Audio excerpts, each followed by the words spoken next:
just an unbelievable story. His girlfriend stood by him over the whole time. For 3 years he was in prison, didn't move on. She stuck beside him. They're now married. They've got a child.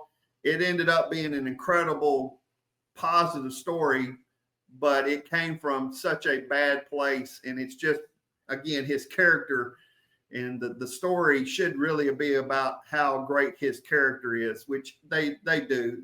But I'm an emotional guy, and so I hope I can say this without, because it brought tears in my eyes watching the end of that show. Everybody I've ever watched, even the hardened person, they watch all 5 of those episodes, and you'll be bawling by the end, because it's just so sad about how the system failed Greg, and we failed. I mean, it's an unbelievable story that you couldn't write it in Hollywood and people would believe it. They would think it was fiction if you wrote that story. And it's an incredible story of character and never giving up, and just believing that eventually, that people, like kind of what we talked about, that the good eventually would win in the end. And that's just Greg in a nutshell.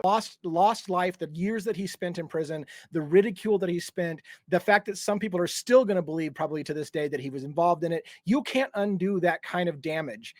I know he won a settlement. I hope that it was a good enough settlement that his life has been improved and that he's living a good life, because that guy deserved every bit of any dime that they gave him, even though I don't feel like you can give somebody enough money to pay for the damage they did to you. But in the state of Texas, it rounds out to about between $80,000 to $100,000 for every year you're in prison, if you're exonerated.